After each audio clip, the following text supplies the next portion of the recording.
glaube, am einfachsten ist, wenn man so Videos einfach mal anfängt. Das sage ich zwar jetzt seit etwa 3 Monaten, vielleicht sogar auch schon seit einem Jahr. Wenn man mal das ganze Setup hat gebaut und einfach mal alles hat weggemacht und dann da vorne das Display steht und oben dran die Kamera blinkt und dann hockt man hierher und dann denkt man so, nein, warum muss ich das machen?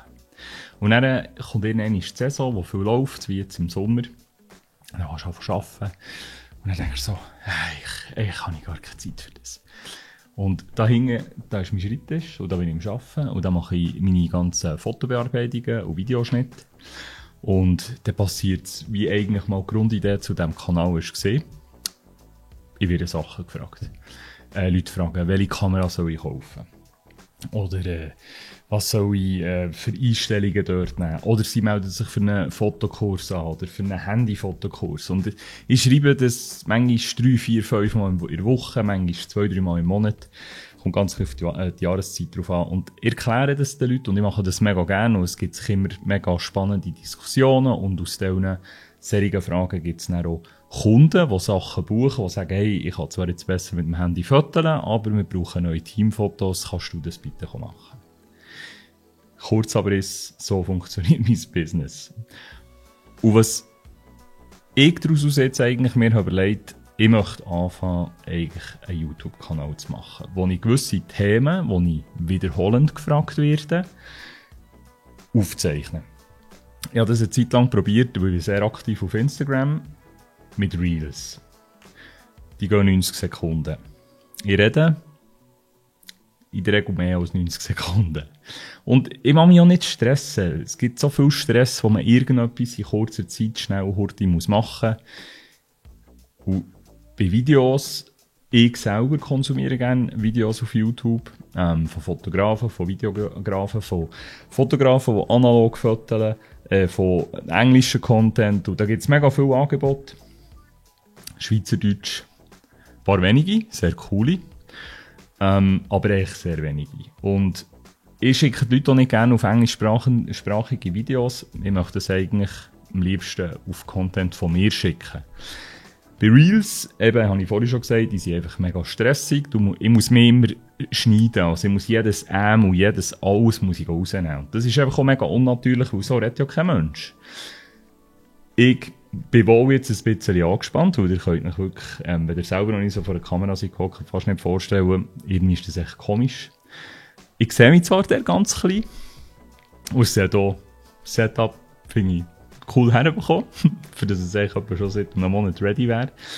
Aber ich bin eher jemand, ich will etwas ausführlich erzählen. Man kann heute immer skippen, man kann immer das Video vorschieben, ein bisschen mit den View-Tasten weitermachen, auch wenn ich finde, ja, das ist jetzt ein Part vom Video über eine Kamera oder über irgendeine Bearbeitungstechnik, das kenne ich, das muss ich jetzt nicht wissen, kann man schnell ein bisschen weiter.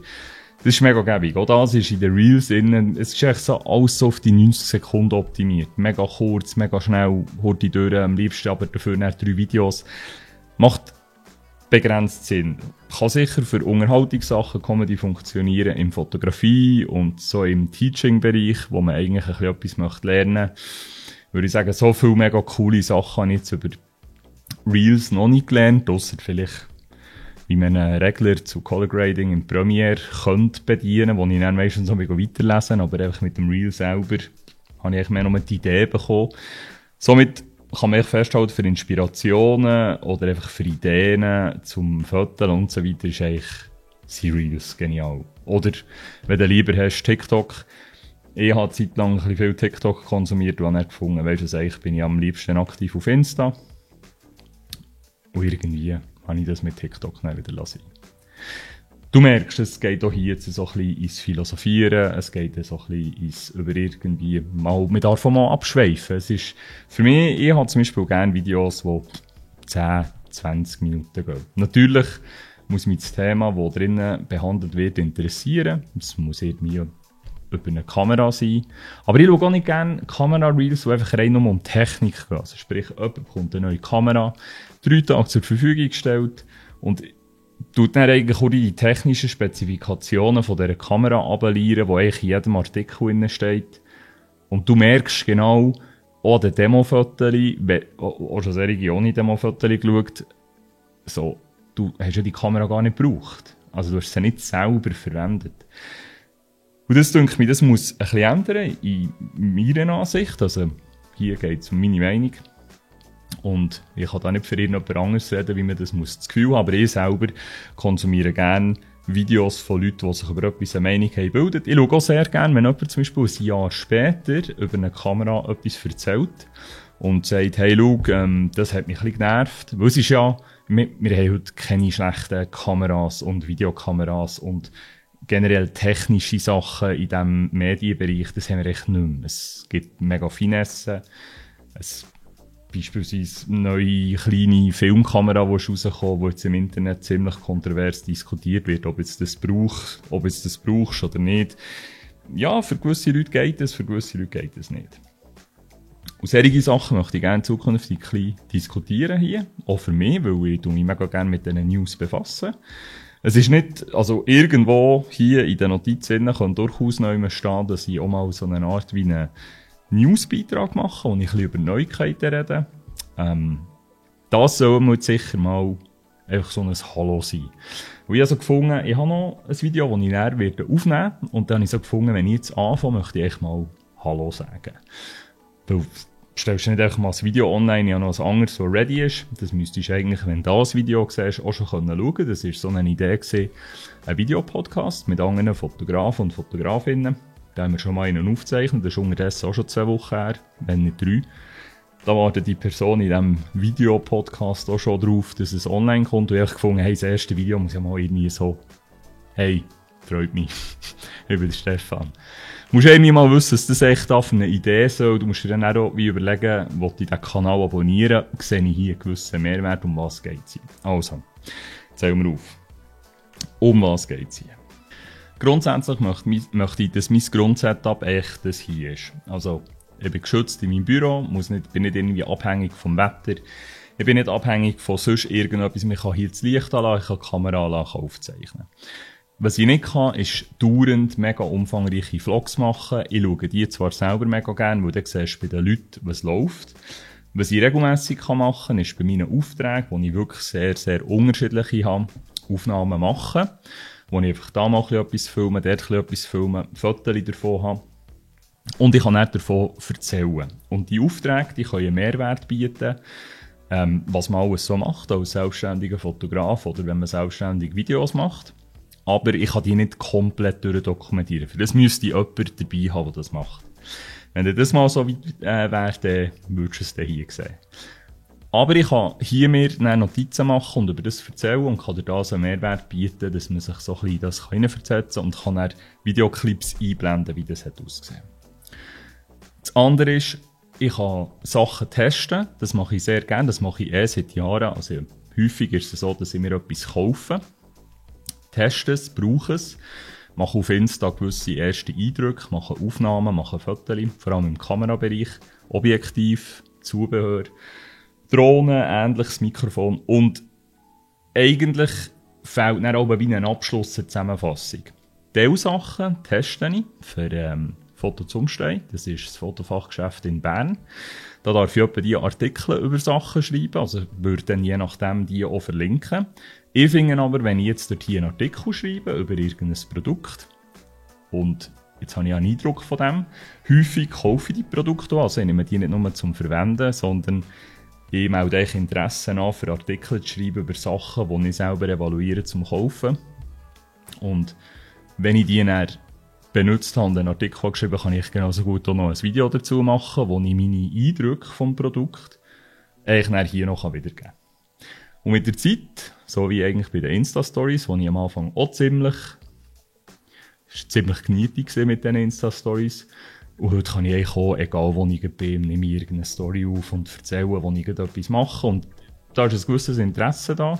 Aber auch die sind einfach mega kurz und nach 24 Stunden ist so eine Story weg. Und du kannst jetzt gerne sagen, dass du Highlights gerne schaust auf Insta, aber ich klicke selten bei irgendwelchen Profilen in die Highlights rein.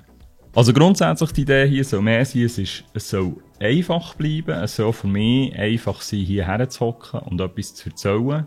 Weil ganz viele Themen landen nicht auf so Kanälen. Es gibt sehr viele auch einfach kleine Kanäle, wo die Leute mega spannende Sachen zu erzählen haben. Und ich habe das Gefühl, ganz viele von diesen Videos bleiben irgendwo auf einer Festplatte und werden nie veröffentlicht, weil man das Gefühl hat, sie sind nicht gut genug. Ich meine, wir alle kennen Videos von Peter McKinnon oder vom MKBHD, vom Bench Heisch, wo ich mir muss überlegen, wie der genau die Betonung ist. Schaue ich mega gerne sehr aufwendig produzierte Videos, wo ich manchmal schon fast das Gefühl habe, ja, da ist doch ein Assistent rum. Also, beim Peter McKinnon MKBHD ist sicher auch ein ganzes Team, das hilft, die Videos zu produzieren. Und trotzdem haben auch kleinere Creator, kleinere Fotografen, was auch immer das sie dann eben createn, irgendetwas Spannendes zu erzählen, was wiederum für andere, für mich vor 10 Jahren, spannend sein.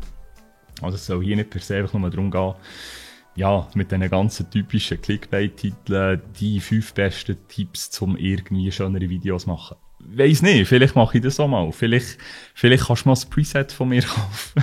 Das ist zwar immer so der Running Gag, dass ich das eigentlich, ja, so ein bisschen, jeder hat mal so Presets zum Kaufen. Ankerum bin ich schon gefragt worden, ob ich auch würde irgendwelche Presets anbieten, die ich gerne brauche und so weiter. Es kommt eigentlich irgendwie eins zu diesem Thema. Es soll hier auch ein bisschen darum gehen, eigentlich ein Archiv zu machen, für mich, für wenn ich eben Leute im Fotokurs habe, oder einfach auf Instagram und mich Sachen fragen, hey Stefan, weisst, ich gehe in die Ferien, mache das und das, oder ich würde mir gerne eine Kamera kaufen. Ich habe jetzt gerade wieder eine Kamera bei mir, die ich eigentlich primär teste. Das ist übrigens die da oben läuft. Die Fujifilm X-T50. Und nicht jetzt hier dran, aber 70-300 mm Objektiv, das ich am Testen bin, das ich nicht für mich gekauft habe. Ich brauche das eigentlich für mich selber nicht. Ich habe andere Zoom-Objektive oder arbeite dort ein bisschen anders. Aber ich werde regelmässig gefragt für irgendwelche Safaris, Reisen, wo man muss zoomen kann. Und ich empfehle das immer. Habe es aber selber noch nie gehabt und habe es jetzt gekauft. Und schreibe jetzt eigentlich einen Bericht darüber, wo ich dann eigentlich genauso gut ein Video dazu machen kann und einfach auch sagen, hey, es ist wirklich so gut, wie ich habe gelesen. Ich habe es selber jetzt ausgetestet. Es ist für diesen Preis eines der besten Telezoom-Objektive. Es ist vielleicht sogar ein Grund, eine Fujifilm-Kamera zu wählen, weil man dann das Objektiv dazu nehmen kann. Das wäre so ein bisschen zur Idee von diesem Kanal, wo ich dann genau lande. Vielleicht schaue ich dieses Video irgendwann selber in einem Jahr. Im besten Fall hat es eine ganz Menge Videos gemäss diesen Ideen gegeben, die ich mir alles ein bisschen notiert habe. Jedenfalls dünkt es mir, es ist jetzt bis dahin mal nicht so schlecht gelaufen mit Freireden. Ich möchte auch tendenziell nicht scriptete Sachen, also muss sicher nicht Teleprompter, wo davor irgendetwas läuft, sondern ich werde hier einfach auf dem iPad meine Notizen haben. Und vielleicht wird es so mal ein Video geben, wo ich völlig frei über irgendetwas rede und dann vielleicht einfach ein bisschen länger geht. Also, mal schauen. Wir bleiben offen. Du kannst gerne deinen Senf zu dem Ganzen, zu deiner Meinung, so, was du generell von so Sachen haltest oder von dieser Idee haltest, in die Kommentare schreiben. Ich glaube, weiss man, wie es geht. Und dann würde ich sagen, sehen wir uns im nächsten Video. Im besten Fall sind wir 1, 2 online und dann kann doch die auch mal schauen und sagen mir noch der Bescheid. Jederzeit offen für Verbesserungsvorschläge. Und über einen Abschluss habe ich mir noch nie Gedanken gemacht. Ich glaube, ich würde sagen, wir sehen uns im nächsten Video.